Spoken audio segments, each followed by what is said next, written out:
Kadangi dauguma mėgstate tiesiog gauti pinigus į sąskaitą, nieko nedarant, sugrįžkim prie pasyvių pajamų pavyzdžio per būtent dividendus. Kitaip tariant, kai kompanijos moka mums pinigus tiesiog už akcijų laikymą. Tiesiog atkeliauja į sąskaitą kas mėnesį, kas 3 mėnesius priklausomai nuo pasirinkimų. Truputį giliau pasidomėjus išaiškėja dažniausiai 2 pagrindiniai pasirinkimai pirkimui. Tai pirmiausia, akcijos su aukščiausiu dividendiniu pajamingumu būtent dabar. Tai sėkmingiausių verslų išmokos generuoja ten 6-7% ir dar didesnę dividendinę grąžą. Bet galim rasti kai kurių pavienių pasirinkimų ir 10 ir 20, bet dažniausiai tai būna labai laikinas pasirinkimas. Tiesa, tos standartinės ilgalaikės kompanijos įprastai nepasižymi labai dideliu dividendų augimu, kalbant tos 6-7% grąža. Ir žinoma, yra antroje pusėje tas dividend yield on cost fokusas, kai lyderiai su mažesniais, bet nuosekliai augančiais dividendais fokusuojasi būtent į išmokas, kurios pastoviai yra didinamos. Tai dabar galimybė didinti savo išmokas kiekvienais metais ten po 10-20%, būtent tą pasyvę grąžą skamba labai smagiai. Ir čia yra labai geras pavyzdys tas pats Warreno Buffetto Coca-Colos variantas, kur jis sugebėjo užauginti į daugiau negu 50% tą yield on costą. Tai reiškia, nuo pradinės investicijos jis uždirbinėja 50% pinigų kiekvienais metais. Bet čia klausimas, kaip žinoti,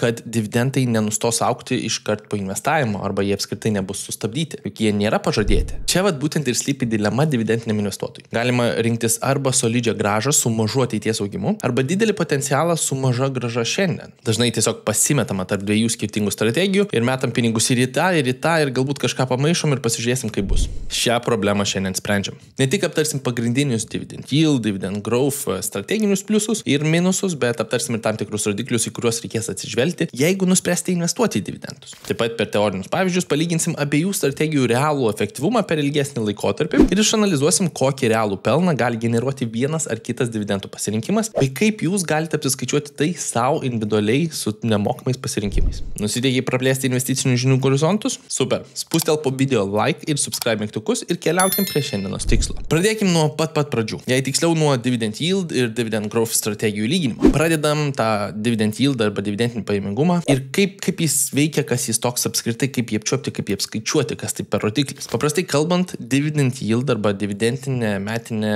dividendų grąža arba dividendinis pajamingumas, jis yra apskaičiuojamas lyginamai paprastai. Padalinam vienai verslo akcijai tenkančią dividendų sumą iš tos akcijos kainos. Ir rezultatą padauginam 100. Čia toks procentinis grąžos elementas. Pavyzdžiui, jeigu įmonė X už kiekvieną akciją investuotojams moka 5 eurus arba dolerius, o viena akcija kainuoja 100 eurų ar dolerių pinigų, tai rezultate kompanijos dividend yield 5 dalinam 100 kart 100 yra 5%. Dabar investuotojai, kurie renkasi akcijas su kuo aukštesniu dividend yield, dažnai ieško didelių ir rinkoje jau įsišaknyjusių įmonių su stabiliomis pajamomis, pelnu ir galimybę dividendus mokėti stabiliai ilgą laikotarpį. Gera žinia ta, kad tas 6-7% ir aukštesni dividendai, juos šiuo metu galima rasti lyginamai lengvai. Čia paieškom tarp vadinamų blue chip atstovų, tai randam tą patį Chevroną, 5% dividendai, United Parcel Services, UPS 7% beveik. Ir žinoma daug kitų korporacijų. Bet tai pala, aš tiesiog nusiperku akcijų ir gaunu dividendus? Taip. Kodėl visi nesirenka tada dividend yield strategijos? Atrodo viskas pakankamai paprasta. Atsirinkit stambiausius, pelningiausius verslus su didžiausiu dividendų lygiu ir ramiai generuoji pasyvias pajamas. Problema slypi tame, kad stambus verslai, kurie stabiliai moka aukštus dividendus, dažnai yra gilę brandos fazę pasiekusios įmonės. Dažnai jos smarkiai nedidina išmokų investuotojams ir rečiau pasižymi tokio rimtesnio kainų augimo perspektyvą. Kitaip sakant, su šiais verslais po 5-10 metų dažnai tikimasi panašių dividendinių išmokų,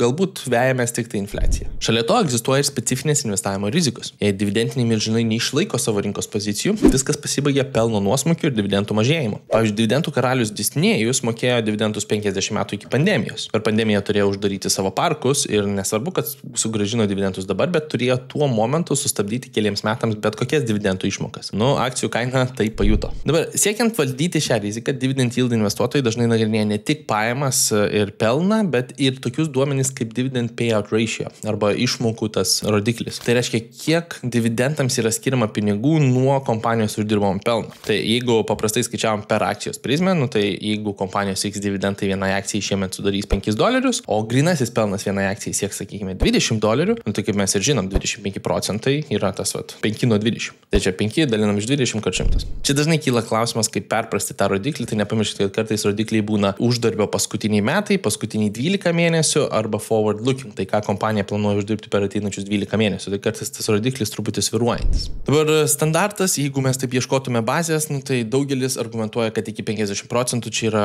efektyviausias pasirinkimas, nes yra labai pakankamai daug erdvės augti ir net jeigu, sakykime, pelnai sukristų ir kompanija neuždirbtų tiek daug, mes turėtume pakankamai vietos tam pačiam augimui išlaikyti ir tuo pačiu dar įsimokėti dividendus be sumažinimo. Vėl tai sviruoja ir priklauso nuo rinkos etapo, nuo apskritai sektoriaus ir į ką fokusuojamės, koks stabilus verslas, kiek jis ilgai uždirba, koks stabilus jo tas revenue pasirinkimas ir kaip pardavimai ir visa kita ir taip toliau ir taip toliau. Bet aš asmeniškai aukščiau 90% neįdėčiau. Dabar, vengdami augimo stagnacijos ir siekdami pelno maksimizavimo, dividendiniai investuotojai neretai mėgsta rinktis tą dividend growth strategiją. Tai kai fokusas truputį ilgesnis, laikotarpis truputį ilgesnis, pamatysim, kur čia atsiranda didelė grąža. Tai pagal ją dažnai investuojame į verslus, kurie pasižymi mažesniais dividendais, bet kokių 10, 20 ar netgi daugiau procentų kasmetinio dividendų išmoko tuo pasirinkimu. Dažnai dividend growth verslų akcijos investavimo metais išmoka ten 2% kaip pavyzdys. Bet investuotojus suvilioja būtent tas variantas, kad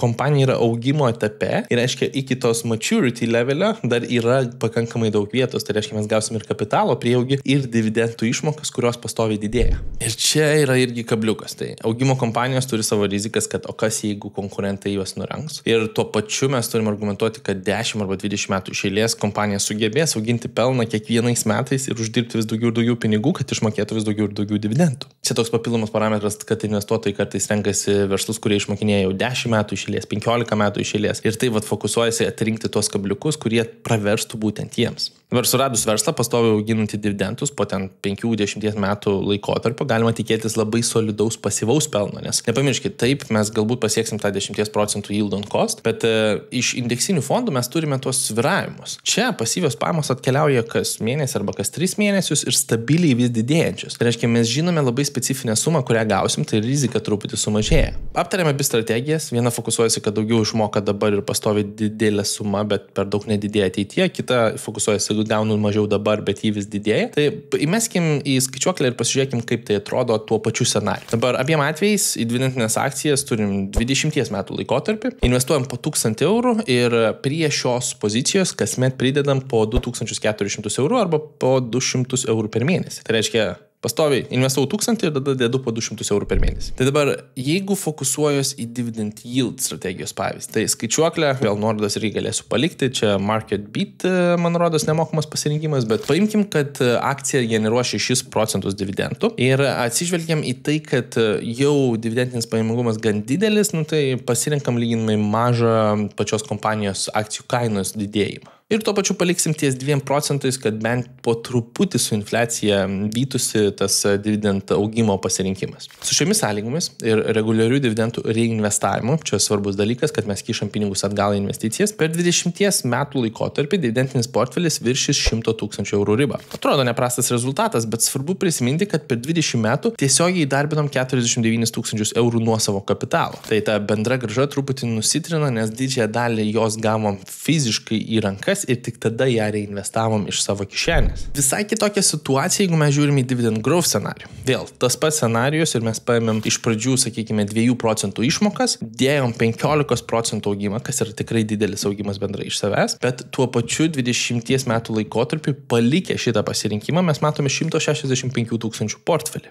Investuotas tas pats kapitalas ir vėl galbūt kažkas sako, 100 000 man nepadarys, neišspręs visų problemų, 165 000 irgi neišspręs. Gal toks variantas, bet tada, jeigu jūs tame scenariuje, nemanau, kad jūs turėtumėte investuoti po 200 eurų per mėnesį. Galbūt investuotumėte didesnės sumas. Gerai. Pasiskaičiavot, sakot, gerai. Smagu, noriu pasižiūrėti, kur tie dividendai ir kaip tai atrodo. Prieš šokant į individualius pasirinkimus, aš tokią špargalkę jums duosiu. Atsidarom ekraną ir einam sukčiauti. justetf.com. Dabar jūs visą laiką galite nukeliauti žemyn ir ETF yra viena efektyviausių strategijų bendrai paėmus. Kai kalbėjau su Lietuvos banko atstovė, kuri valdo 6 milijardų portfelį Lietuvoje, jos komentaras buvo labai paprastas. Kam jums pavienės akcijos, kai mes viską galim pasiekti dividendais? Tai vėl, to all investment guides ir dividend mes galim matyti dividend stock walls, dividend stocks Europe, dividend stocks Germany, taip toliau. Arba galim iš viso sakyti, einam pagrindinį puslapį, dividend. Dabar mano pasirinkimas, kai žvalgomės į tuos 76 skirtingus pasirinkimus, dažnai fokusuojasi į specifinį pasirinkimą ir aš noriu kalbėti apie iShares Stocks Global Select Dividend. Dabar tai yra distribucijas išmokantis pasirinkimas. Jeigu jūsų langas truputį kitaip atrodo, nepamirškit, kad aš pasirinkau šitoje vietoje Select Columns ir pridėjau dividendų pajamingumą šių metų ir vienų metų apskritai. Tai čia išeina tie du papildomi pasirinkimai. Ir jeigu atsidarom šitą pasirinkimą, mes žinom labai specifinę strategiją. 100 geriausių kompanijų, dividendinių kompanijų iš viso pasaulio. Pirmas dalykas, jeigu jūs atsidarysit, galima pasinagrinėti, ką tai duoda mums. Turto valdymo mokestis tikrai nemažas, bet mes gauname tą tokią aktyvų valdymą individualių kompanijų pagal indeksą sekantį pasirinkimą, kuris duoda mums laisvės, taip sakant, nenagrinėti individualių verslų. Pirmas dalykas, patį ETF galėtume pirkti. Antras dalykas, galėtume pasižiūrėti, ką sprendžia dideli pinigai ir ką investuoja. Since inception, grąža tas yra 8-9%, tai pačio indekso viršui,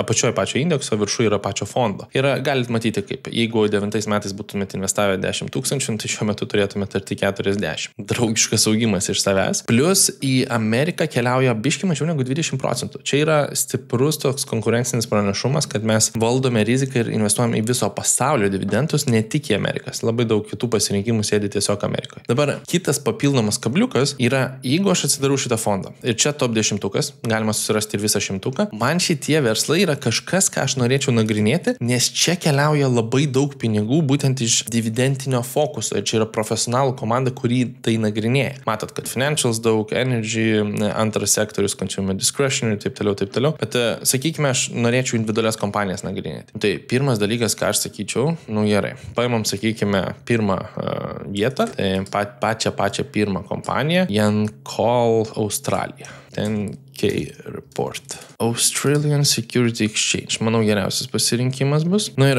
čia, kaip pavyzdys, Yancoal Australia 24 December praeitų metų. Ir mes pačioje pradžioje turėsim ten tą visą, didžiulį PDF-ą, bet aš pačioje pradžioje fokusuočiaus į corporate activities, dividend and dividend policy, į ką fokusuojasi, kur konkurencinis pranašumas, kur tas verslas važiuoja ir ar tai būtų vertinga investicija. Tai galėtų būti labai paprastas būdas, taip sakant, jums nagrinėti tuos variantus. Tuo pačiu, jeigu esate truputį tingus investuotojai, bet norit uždirbti pinigus, tai lengvas variantas, pasiemam ISIN koduką, keliaujam į Freedom 24 sąskaitą ir vedam į paiešką pasirinkimą. ISPA EU. Žinau, kad vienas vienetas kainuoja eurais, 31 eurą. Ir aš galėčiau sakyti, noriu pirkti, sakykime, 4, kaip pavyzdys. 125 eurai ir aš turėčiau 4 vienetus top 100 dividendinių kompanijų iš viso pasaulio. Tai kas 3 mėnesius gaučiau dividendų išmokas, sėdėčiau savo ramiai ir dar per kapitalo prieaugį uždirbčiau. Tai čia irgi vienas iš tų variantų, kur galima pasyviai, lengvai, nevaldant, neprižiūrint kompanijų, uždirbti didelius pinigus. Tai ETF-ams apskritai Freedomas paskutiniu metu labai fokusuojasi į ETF-us, turim daugiau nei 3,5 tūkstančio skirtingų ETF-ų. Tikėtina, kad jeigu randat čia rasit ir pačia, kaip analizai pasinagrinėjant, tai rasit ir tam pačiam Freedom 24, tai užsukit nuorodos aprašymę, veda ir į mano portfelius ir turi pakvietimo bonusinę nuorodą, kur jeigu pasipildo didesnė suma, ir aš akcentuoju, pasipildote ant savo portfelį, iš karto gaunate iki 20 nemokamų akcijų. Akcija galioja iki rugpjūčio galo, tai paskubėčiau, kol dar jį egzistuoja, nes galit gauti 20 nemokamų akcijų, kurių vertė gali būti nuo 3 iki 800 baksų. Toks papildomas didelis pliusas, kuris tikrai, sakyčiau, pravers. Bet